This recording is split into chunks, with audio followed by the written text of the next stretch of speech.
Live from New Delhi, you're watching DD India Live, India's voice to the world. I'm Ramesh Ramachandran. Coming up in the next 30 minutes. India's diplomatic offensive on Pakistan continues. Parliamentarians engage with foreign governments, highlight India's battle against terror. Ukraine's president holds talks with Germany's Chancellor in Berlin, as Moscow says it will soon announce the next round of talks with Kyiv. The US halts new student visa interviews, plans screening and vetting of social media accounts of candidates as part of Trump's immigration curbs. And SpaceX's mega rocket explodes over the Indian Ocean after another failed test flight.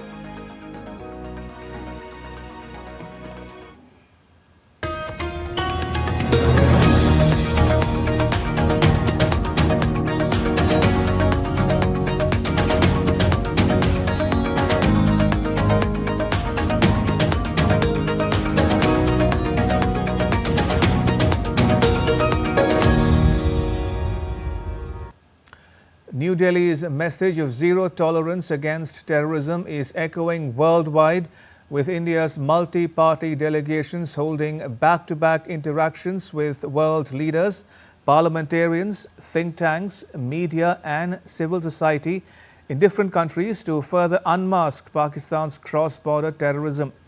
An all-party delegation led by parliamentarian Kanimuri Karunanidhi on Wednesday held extensive consultations with Greece's deputy minister and other officials.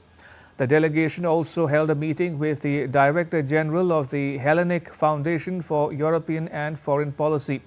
The delegation is putting forward India's point of view to the world and also exposing Pakistan's terror camps and terrorist activities. We're happy to receive the parliamentary delegation. Obviously, they will enlighten us and in their meetings, wherever they go and whoever they meet, they will give us the dimensions of things from the Indian perspective, which we're very close to. Greece is always supporting India. Earlier, the delegation commenced its official engagements with a meeting involving members of Greece's Parliamentary Committee on Defence and Foreign Affairs, as well as the Greece-India Friendship Group.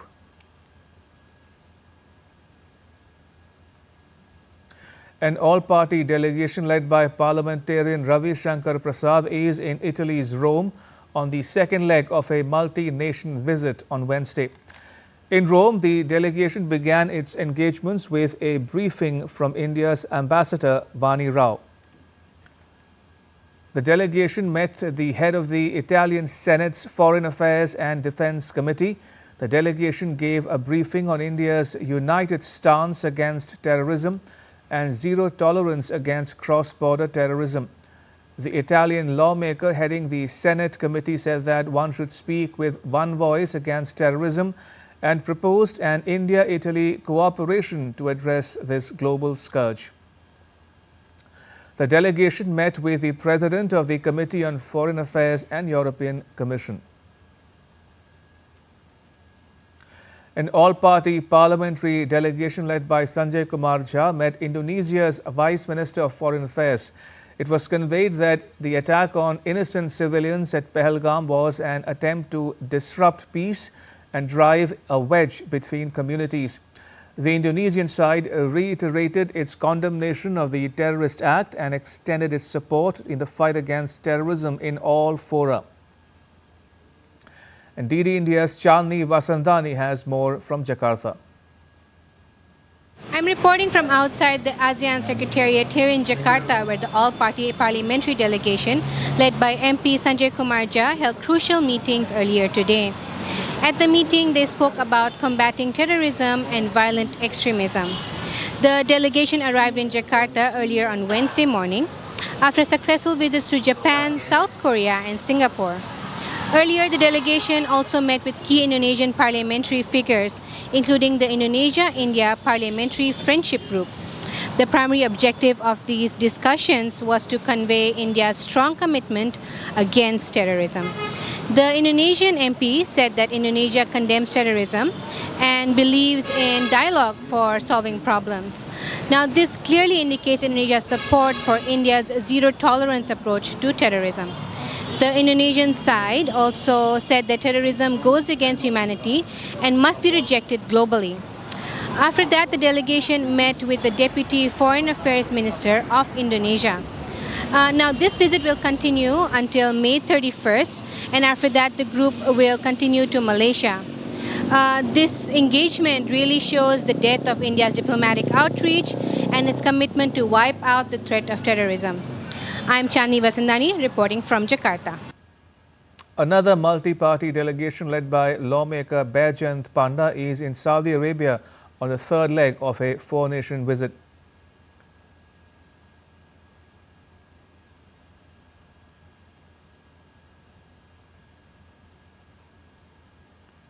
The delegation was received by Major General Abdul Rahman Al Harbi, the chair of the Saudi Arabia-India Friendship Committee in Riyadh. The delegation conveyed India's unwavering stance to Saudi leaders, fostering growing partnership and cooperation. Both nations stand strong against terrorism. The delegation paid floral tribute to the Mahatma Gandhi statue at the Embassy of India in Riyadh.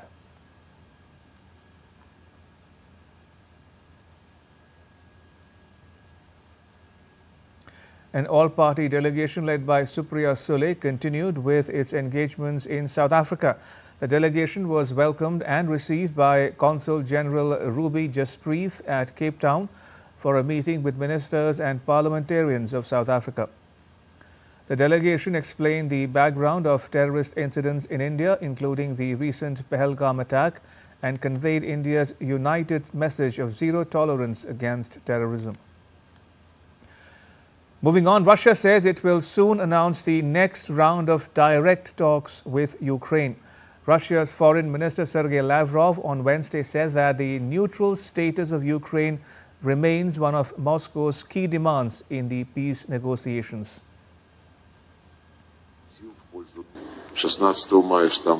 The direct talks and solutions of all issues has resumed on May 16 in Istanbul. We were ready for this for a long time, but Ukraine refused to do so, and its masters in person of present leadership of Europe did not allow it to join this process. During this talks dated May 16th in Istanbul, when they had resumed, we insisted on cancellation of all those discriminatory laws. We will continue to do so during the next round of direct talks, which we will announce in the nearest future. As diplomatic efforts continue, Ukraine's President Volodymyr Zelenskyy is in Berlin and held a press conference with Germany's Chancellor Friedrich Merz on Wednesday. Zelenskyy said that Ukraine and Germany had reached new agreements on defense sector investment.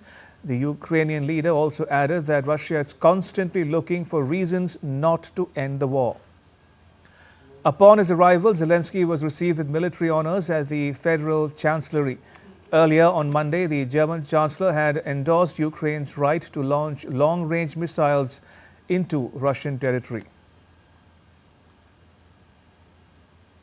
Meanwhile, responding to Trump's remarks about Putin, the Kremlin spokesperson Dmitry Peskov said that Putin prioritizes national interests.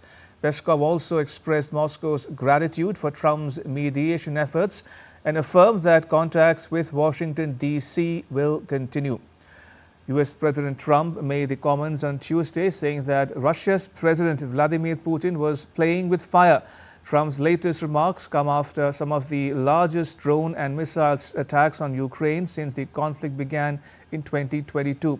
In a post on Truth Social, Trump said, "What Vladimir Putin does not realize is that if it weren't for him, lots of really bad things would have already happened to Russia." Now the news, France and Indonesia on Wednesday signed a preliminary defense pact that could lead to new orders of military equipment from Paris, including Rafale fighter jets and Scorpene submarines.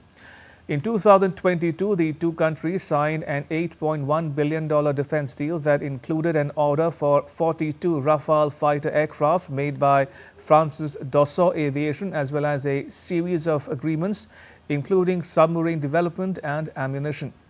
Indonesia and France signed a host of other memoranda of understanding, including one on cooperation between French mining company Eramet and newly established Indonesian sovereign wealth fund called Danantara.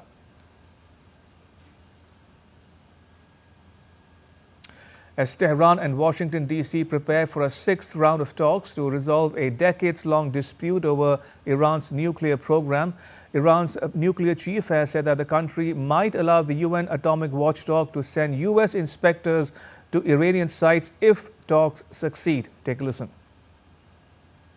In the current nuclear negotiation conditions, if certain issues are raised, agreements are made, and Iran's demands are considered, we are open to reconsidering allowing American inspectors through the UN nuclear agency, IAEA, at that time.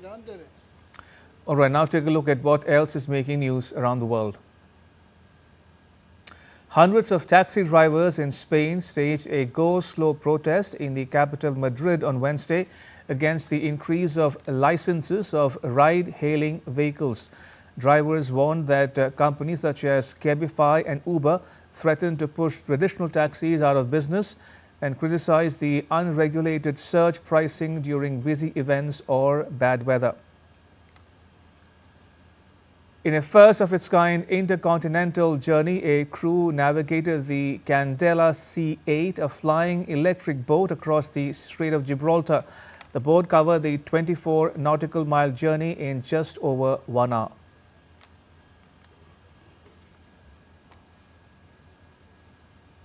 At least 7 people died when a migrant boat capsized as rescuers were escorting it to port in Spain's Canary Islands on Wednesday.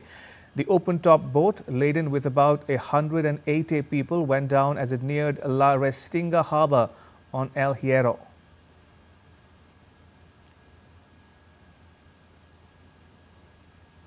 In news just coming in, Prime Minister Modi called Congress leader Ghulam Azad and checked on his health. This is news just coming in that the Prime Minister has spoken with Ghulam Azad and checked on his health. Remember, Mr. Azad is part of an all-party delegation visiting foreign countries to expose Pakistan's complicity in cross-border terrorism.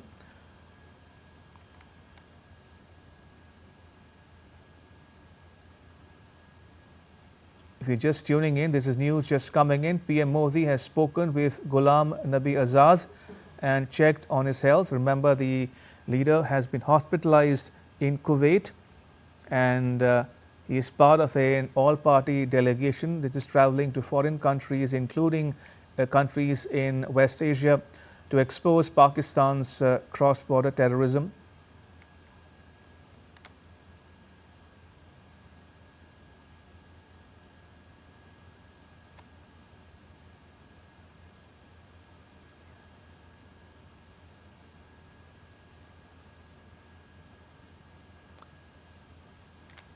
And he's also wished Ghulam Azad a speedy recovery as he recuperates in Kuwait. Just to recap the news just coming in, Prime Minister Modi has spoken with Ghulam Azad and checked on his health. And the Prime Minister has wished him speedy recovery as he recuperates in Kuwait. Remember, Ghulam Azad is part of an all-party delegation that is traveling to foreign countries to expose Pakistan's complicity in the Pahalgam terror attack and also its support to cross-border terrorism directed at India.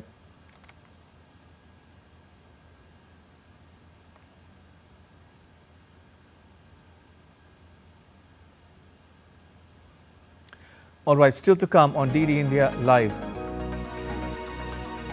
Indian athlete Tejaswin Shankar wins silver in decathlon at the Asian Athletics Championships.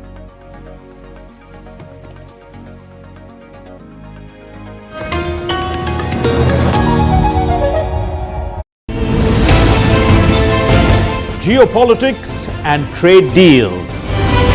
Economic challenges amid development. Hard work and the path to prosperity. It's the economy always. Between walkers, money is what money does and says. Supply creates its own demand. Between the bulls pulls and bears tears. When supply chains globalization and India rises to the podium. We'll get you centered with the economic brief at 8 p.m. every Thursday. You're watching DD India Live. I'm Ramesh Ramachandran.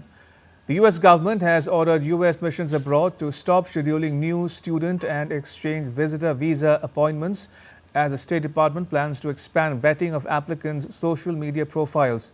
Secretary of State Marco Rubio said that updated guidance on vetting would be issued after a review is completed. However, already scheduled appointments can proceed. The move is part of the U.S. government's broader efforts to tighten immigration policies, including ramping up deportations and targeting student visas. An expanded social media vetting will change how consular sections operate, with a focus on the resources needed for each case. The U.S. government also links student visa holder support for Palestinians or criticism of Israel to potential deportation, accusing them of threatening U.S. foreign policy. SpaceX's prototype Starship exploded over the Indian Ocean on Tuesday, capping another bumpy test flight for the rocket that is central to billionaire Elon Musk's dream of colonizing Mars. The biggest and most powerful launch vehicle ever built lifted off from the company's Starbase facility near a southern Texas village that early this month voted to become a city also named Starbase. Excitement ran high among SpaceX engineers and spectators alike after the last two outings ended with the upper stage disintegrating in fiery cascades over the Caribbean. But signs of trouble emerged quickly. The first stage Super Heavy booster blew up instead of executing its planned splashdown in the Gulf of Mexico. Though the ship flew farther than its two previous attempts, it sprang leaks and began spinning out of control as it coasted through space. India's Cabinet Committee on Economic Affairs on Wednesday approved the increase in the minimum support price for 14 Kharif crop for the 2025-26 marketing season. Briefing journalists in New Delhi, Information and Broadcasting Minister Ashwini Vaishnav said that the government has increased the MSP to ensure remunerative prices to the growers for their produce. खरीफ के लिए किसानों के लिए बहुत बड़ा एक फैसला लिया गया है। आप सब जानते हैं कि खरीफ की फसल में जिस तरह से पिछले 10-11 वर्षों में मैसिव वृद्धि की गई है एमएसपी की, उसी कड़ी में सीएसीपी की रिपोर्ट पर 2025-26 के खरीफ मार्केटिंग सीजन के लिए कैबिनेट में एमएसपी अप्रूव हुआ है। टोटल अमाउंट इसका 2,07,000 करोड़ के आसपास का एस्टिमेट किया गया है और जैसा कि प्रधानमंत्री श्री नरेंद्र मोदी जी ने प्रतिबद्धता दिखाई है किसानों को उनकी कॉस्ट के ऊपर 50% मिनिमम मार्जिन मिले, कम से कम मार्जिन मिले, उसका ध्यान रखा गया है। India's Foreign Secretary Vikram Misri is visiting the US. He met with Under Secretary Jeffrey Kessler for talks on cooperation in critical and emerging technologies. They also discussed the early convening of the India-US Strategic Trade Dialogue to deepen technology and trade collaboration. Foreign Secretary Misri's visit is a follow-up to Prime Minister Modi's visit to the US in February, when both sides launched the India-US Compact, which is an acronym for Catalyzing Opportunities for Military Partnership, Accelerated Commerce and Technology. Compact is a 10-year roadmap to elevate the US-India major defense partnership, enabling co-production and joint development of critical military platforms. The Indian government has officially notified the rules under the Inter-Services Organizations Command, Control and Discipline Act 2023 through a Gazette notification. It came into effect on 27th May. It aims to bolster effective command, control and efficient functioning of ISOs, thereby strengthening jointness among the armed forces. The Act empowers the commanders-in-chief and officers in command of the ISOs to exercise command and control over the service personnel serving under them, ensuring effective maintenance of discipline and administration within the organizations. This is achieved without altering the unique service conditions applicable to each branch of the armed forces. It will empower the heads of the ISOs, enable the expeditious disposal of disciplinary cases, and help avoid the duplication of proceedings. In sports news, India's men's doubles pair of Satvik Sairaj Ranki Reddy and Chirag Shetty advanced to the round of 16 at the Singapore Open, a BWF World Tour Super 750 event on Wednesday. The Indian duo beat Malaysia's Muhammad Thaikal and Chung Hon Jian 21-16, 21-13 in just 37 minutes. Earlier, India's singles player Lakshya Sen exited Singapore Open after he was forced to retire hurt during his round of 32 clash against Chinese Taipei's Lin Chunyi. The two were tied in the deciding game when Sen withdrew. Tejaswin Shankar has become the first Indian to win 2 medals in decathlon at the Asian Athletics Championships at Gumi in South Korea. Shankar, who holds the national record in the event, finished with 7,618 points to claim silver, adding to his bronze from the 2023 championships. Going into the 1500-meter race, the final event of the decathlon, Shankar stood third in the standings, earning 693 points, which lifted him to the silver medal. His silver was India's 7th medal at the 2025 edition of the Asian Athletics Championships. Barcelona's teenage sensation Lamine Yamal has signed a contract extension that will keep him at the Spanish club until 2031. The 17-year-old helped Barcelona win the La Liga and Copa del Rey with 18 goals and 25 assists in 55 matches. The Spanish international could become Barcelona's highest paid player if he meets certain performance-related clauses. After a stunning season, Yamal is also a leading contender for this year's Ballon d'Or. And that's all for this edition of DD India Live. Let us know your thoughts on the news of the day. You can get the latest news and updates on the DD India mobile app. It's available on both Android and iOS platforms. Scan the QR code that is now on your screen to download it. And we'll be back with more news as it breaks here on DD India. I'm Ramesh Ramachandran from all of us here in New Delhi. Thanks for watching DD India Live.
Welcome to Haryana, where the indomitable spirit of humanity unites.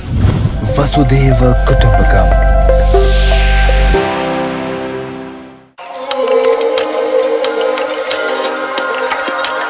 Welcome to Delhi. Narrator of umpteen tales. Creator of historic folklore. To the Delhi of today that is proud of its past. To the Delhi of tomorrow that's charting a glorious future. To lanes, to foods, to ever-changing city moods. To walls, to historic gates, and everything in between. To art, to theatre, and an ode to the inner creator. To bhavans, to path, to melting pot of cultures, to a kaleidoscope of celebrations. To ghazals, to guftagus, to green spaces, to shrines, to deities, to devotion, to hope, to the city that is the heart of India. To the India that the world knows by its philosophy of Vasudhaiva Kutumbakam, as we unite under